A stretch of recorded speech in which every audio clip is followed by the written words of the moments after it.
A Place for Santa, a legend for our time.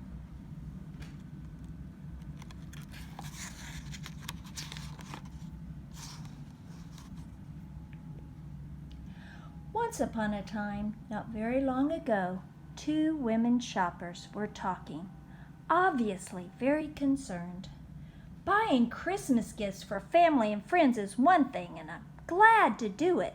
But I'm afraid that Santa Claus is taking over. He is causing many people to forget the real significance of Christmas. I agree. After all, it is Jesus' birthday, her friend responded. Now, Santa overhears a lot when he is out making his list of who's been naughty or nice, and much of what he hears goes in one ear and out the other. But this Christmas, he couldn't stop thinking about what those women had said. Even while helping his elves load his sleigh on Christmas Eve, those awful words rang in his ears. Could they possibly be right? As he went from house to house delivering toys, Santa couldn't stop worrying. Some people do forget Jesus on Christmas.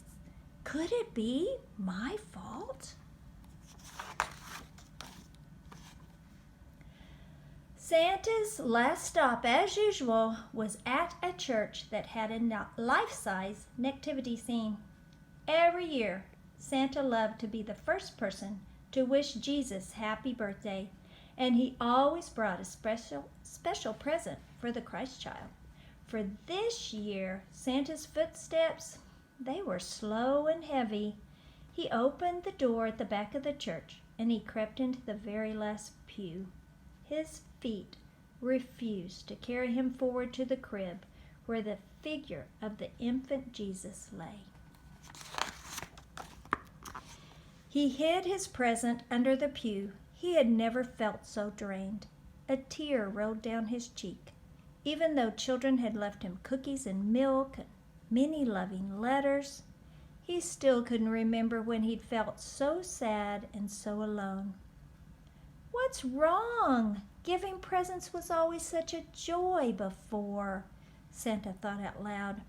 He sat back and closed his eyes when suddenly he heard a voice calling, Santa, St. Nicholas.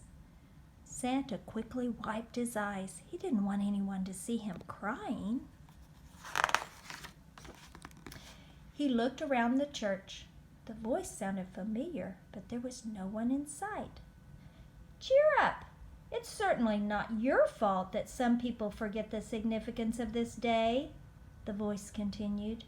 Ever since you were born in far-off Turkey, only 300 years after my son Jesus was born, you've done far more than most to spread the true Christmas spirit. Santa could hardly believe his ears. God was actually talking to him, and his voice was warm and loving. He didn't sound angry at all.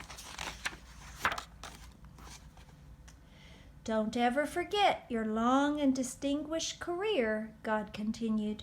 It all began at a very young age when you were named Bishop of Myra because of your many acts of charity. Santa smiled, suddenly remembering his colorful past. Everyone called me Nicholas then, he recalled, and that's when I first discovered how great it feels to help those in need. And you certainly help them often, God added.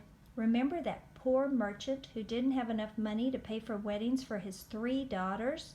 You secretly threw a bag of gold into each girl's window, thinking no one would see you, but someone did. For that good deed, you were named patron saint of young marriageable maidens. The 3 gold balls that hang outside pawn shops to this day represent those 3 bags of gold. Santa chuckled quietly. Ho, ho, ho, he'd forgotten about that. You've always loved children, God reminded him.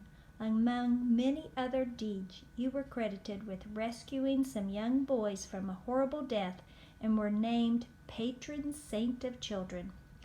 Wow, that's the title I treasure most of all, Santa admitted.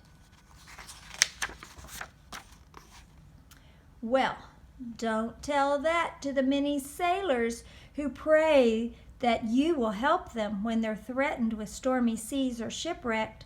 You are their patron saint as well. And I'm the patron saint of Russia, too, Santa added proudly. A big smile lit his face.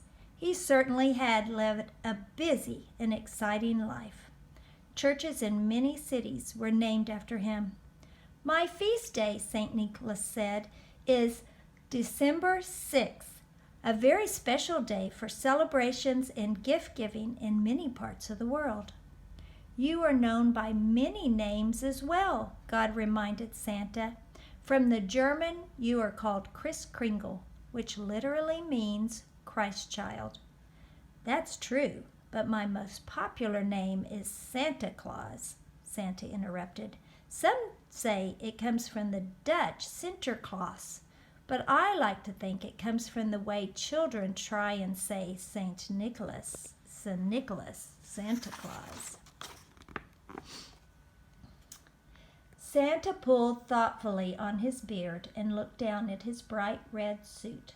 Red had always been his favorite color ever since he wore the red robes of a bishop, but he hadn't been so fat then. Actually, he had only had his round belly for a relatively short time. In 1823, when his friend Clement Moore wrote the famous poem, The Night Before Christmas, it depicted Santa as having a round little belly that shook when he laughed like a bowl full of jelly. Soon, many people were drawing pictures of Santa. The most famous political cartoonist, Thomas Nast, who created the Republican elephant and the Democratic donkey, was one of the first to draw him with a long white beard and a round belly. Later, the Coca-Cola Company featured a jolly Santa Claus in their Christmas advertisements. Since then, with the help of television, magazines, and newspapers, the figure of Santa Claus is known everywhere. Jesus and I want to thank you for helping to spread the news about Christmas to every corner of the world, God said softly. Every year you help millions of people, young and old, show how much they love one another. Because of you, people fill their hearts with joy and love on Jesus' special birthday. Thank you, God, Santa whispered. He felt better than he'd felt in months. His was a very special job, after all. Santa jumped up. Next year he would work even harder, filling hearts with love and joy so that they would be ready for the Christ child on Christmas morning. He could hardly wait. The morning sun streamed through the stained glass windows of the church. It bathed the figure of the infant Jesus and Mary and Joseph in its bright, warm rays. Santa reached under the pew and pulled out the present he had brought for the Christ child. He knew he would have to hurry if he wanted to be the first person to wish Jesus happy birthday. He almost ran up the aisle. He took off his hat and he knelt before the infant Jesus.